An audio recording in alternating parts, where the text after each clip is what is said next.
Hello et bienvenue sur ce podcast Organise ton quotidien. Je souhaite vous donner davantage de conseils et d'astuces pour gagner du temps et mieux gérer votre argent au quotidien. Retrouvez-moi sur le blog organisersonquotidien.fr et en attendant, je vous souhaite une bonne écoute.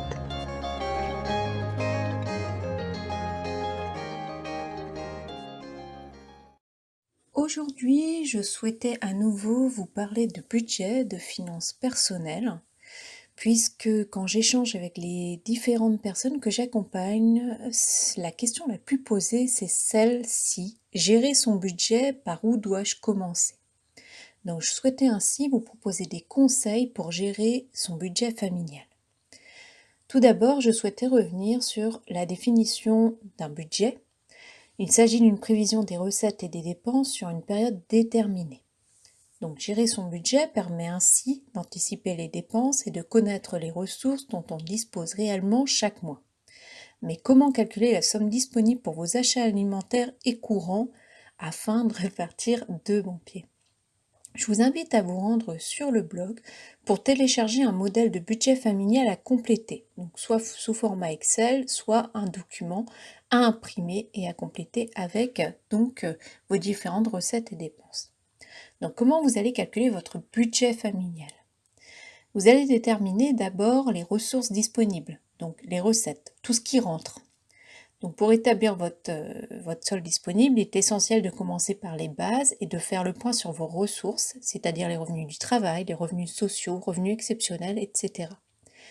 Si vous ne les connaissez pas, vous allez prendre votre dernier relevé de compte et vous allez remplir donc un tableau avec, vous pouvez prendre tout simplement une page blanche avec les revenus du travail d'un côté, donc salaire monsieur ou madame, et salaire monsieur et madame selon le nombre de personnes dans votre foyer.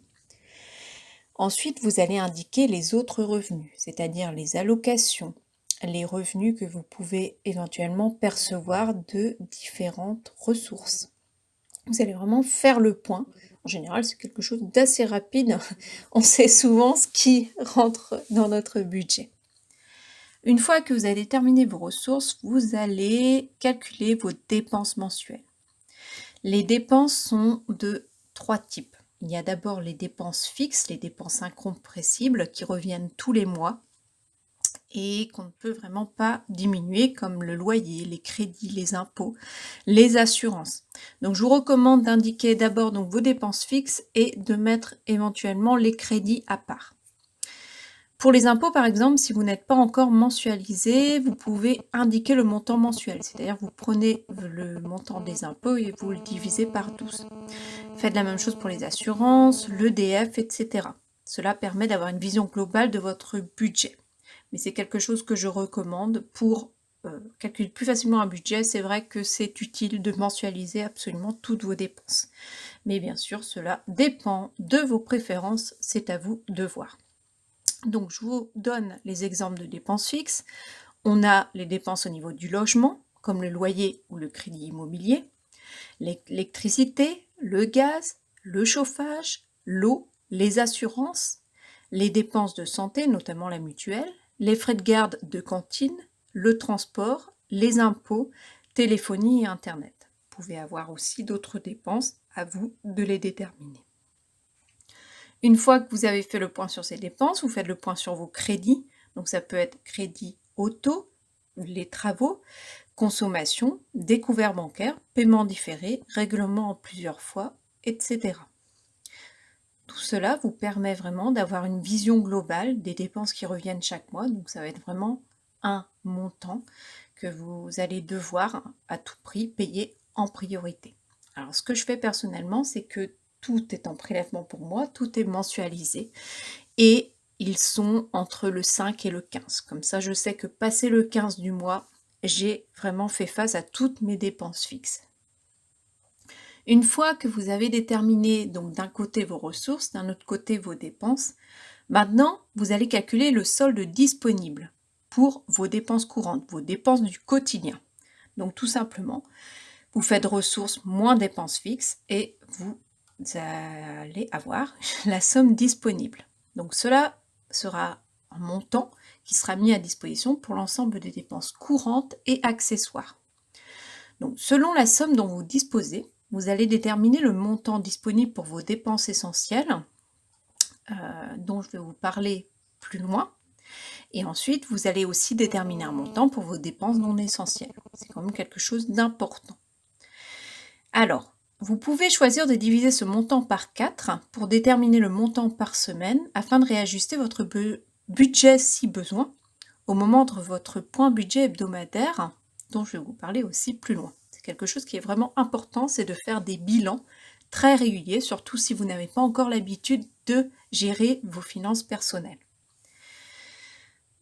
Donc, pour déterminer les dépenses courantes essentielles, vous allez faire le point sur vos dépenses vitales courantes. Vous allez vous fixer un budget selon les ressources du mois dont vous disposez. En période tendue, vous allez réduire ce type de dépenses. C'est vraiment sur lesquelles on va pouvoir intervenir. Par exemple, en dépensant moins pour les courses, en utilisant le drive ou en cuisinant davantage grâce au stock que vous possédez. Vous allez ainsi faire une liste de courses en indiquant uniquement les produits dont vous aurez réellement besoin. Donc au niveau des dépenses courantes essentielles, on retrouve l'alimentation, le carburant, les frais d'hygiène et entretien, les frais pour les animaux. Ce sont les dépenses vraiment qui finalement reviennent aussi chaque mois, qui sont essentielles bien sûr, ce sont les dépenses du quotidien. Donc ce montant, comme je vous disais, ça peut être très bien un montant que vous déterminez pour le mois et qu'après vous allez pouvoir diviser par semaine. Et ensuite, vous avez les dépenses accessoires non essentielles. Vous allez consacrer une partie de votre budget pour les dépenses d'équipement selon votre solde disponible. En période difficile, vous allez décaler, voire supprimer ces dépenses. Donc, par exemple, on a les loisirs, les restaurants, les vêtements, ainsi que tout ce qui est petit équipement. Alors, c'est vraiment quelque chose qui est important quand on a un budget serré, c'est de quand même garder une partie pour les imprévus, puisqu'on en a chaque mois. Quand on est vraiment en période très tendue, vous pouvez très bien garder le billet de 20 €. Ça, c'est quelque chose dont je parle souvent sur le blog ou dans mes vidéos. Je trouve que c'est important parce que même si vous le gardez, ce billet de 20 €, il peut vous servir pour le mois prochain. Mais il faut toujours savoir que c'est toujours important de garder une somme minimale en fait pour tout ce qui est imprévu. Donc, une fois que vous avez fait le point sur tout ça, vous allez pouvoir décider, essayer en tout cas, d'épargner. Puisque c'est quelque chose qu'il faut vraiment penser à faire le plus tôt possible. Ça va être penser à épargner pour avoir au moins un fonds d'urgence pour pouvoir parer aux imprévus dont je vous parlais juste avant. Une fois que vous aurez pris l'habitude de faire votre budget, donc ça peut prendre quelques temps. Il ne faut pas croire que du jour au lendemain, ça va être facile, hein, c'est le temps de s'y mettre.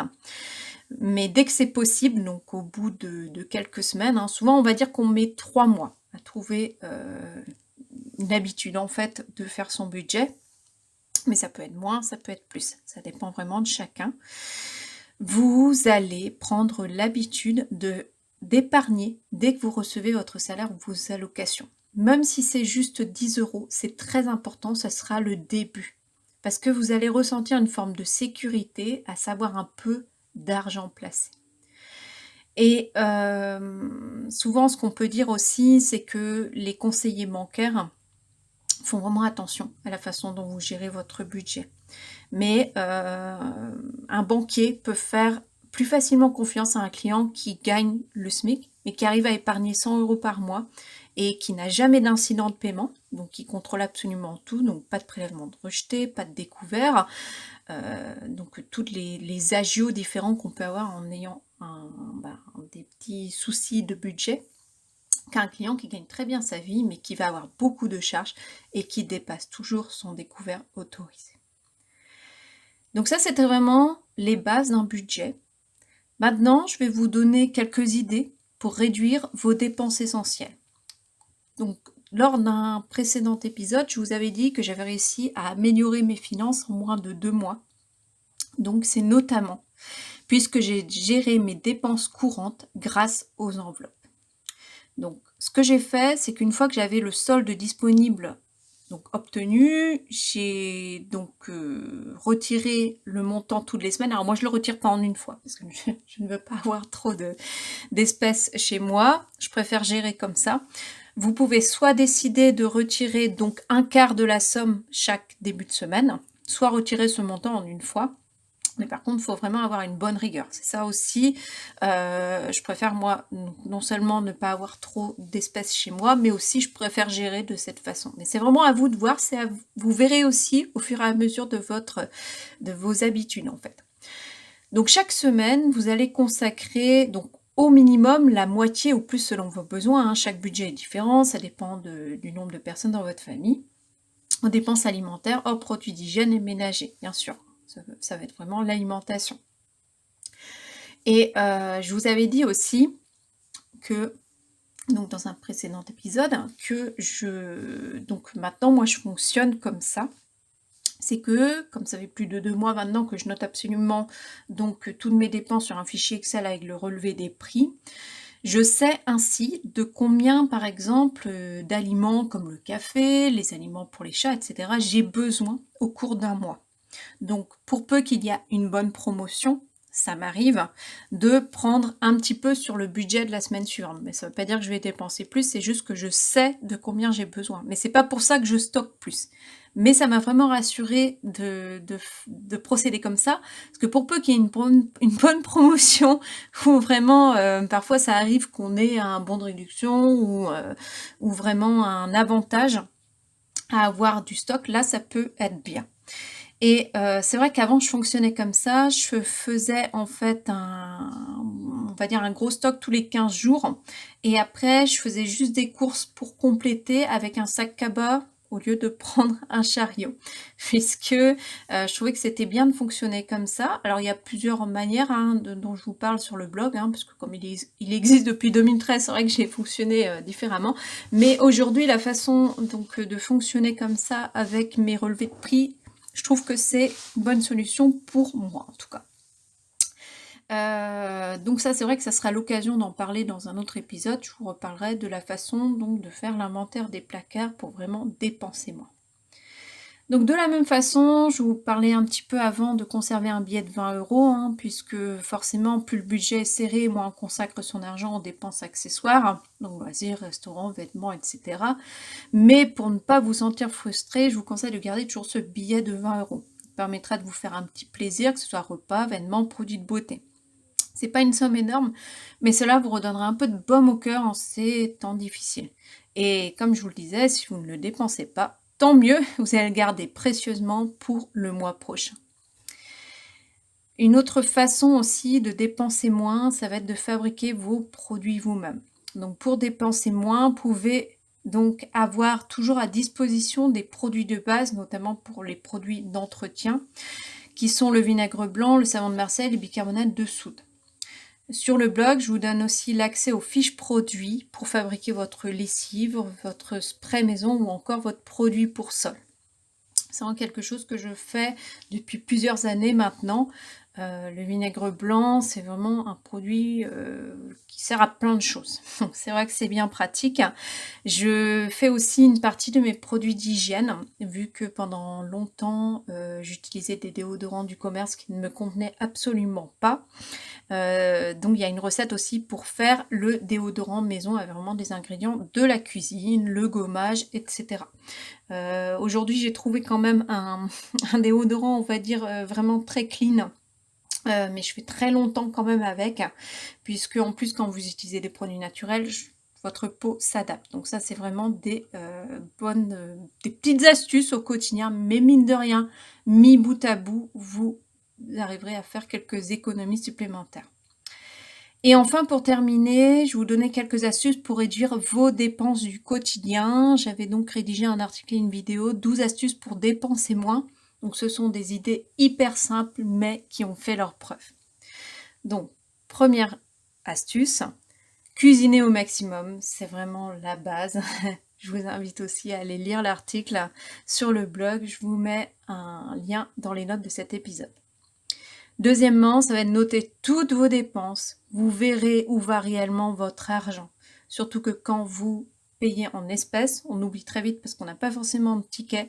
C'est important d'avoir donc une trace de ce que vous dépensez au quotidien. Troisièmement, faites des listes pour vos courses. Et surtout, il faut s'y tenir. Ça ne sert à rien de surconsommer inutilement. Quatrièmement, apportez votre lunchbox au travail. Ce sont de réelles économies chaque mois. C'est vrai que c'est quelque chose qui est bien pratique, qui est meilleur en plus. Alors je ne vous dis pas de ne pas aller déjeuner de temps en temps avec vos collègues, quoique là c'est plus à emporter en ce moment, mais c'est vrai que c'est quand même une réelle économie. Cinquièmement, essayez d'épargner, comme je vous le disais, même 10 € pour commencer. Cela va vous motiver de voir votre cagnotte grandir. Ensuite, vous pouvez trouver comment arrondir vos fins de mois. Je vous laisse un lien aussi vers l'article dans les notes de cet épisode. De la même façon, vous pouvez vendre tout ce dont vous ne vous servez plus, notamment au niveau des vêtements. Vous pouvez aussi réparer ce qui peut l'être. Cela coûte souvent bien moins cher. Il y a notamment les Repair Café qui permet vraiment de trouver des astuces pour réussir à réparer un grille-pain ou un appareil électronique. Évitez aussi à tout prix le gaspillage. Apprenez de nouvelles recettes pour cuisiner. C'est vraiment très important de ne pas faire le point dans son réfrigérateur et retrouver une vieille tarte toute moisie. Ça arrive souvent. Sinon, vous pouvez aussi réinventer votre garde-robe en surfant sur Pinterest. Il y a plein d'idées. Personnellement, c'est vraiment quelque chose que je fais depuis des années et j'ai vraiment arrêté de surconsommer au niveau des vêtements. 11e conseil, trouvez-vous une occupation gratuite. Vous arrêterez de vous focaliser sur votre budget. Démarrez un blog, faites des loisirs créatifs. Trouvez vraiment des idées pour éviter d'aller dépenser. Et enfin, pour terminer, réfléchissez à des loisirs gratuits ou à tarif réduit et gardez surtout cette liste dans votre classeur maison dont je vous parle très régulièrement. Donc, c'est une liste de visites à faire, de randonnées, etc. qui font vraiment du bien. Donc, je vous ramène vers les différents articles où je vous parle vraiment des bases du budget familial. Je vous donne aussi quelques astuces pour un budget zen et aussi comment gérer vos finances personnelles. Mais ce sera l'occasion de prochains épisodes à ce sujet.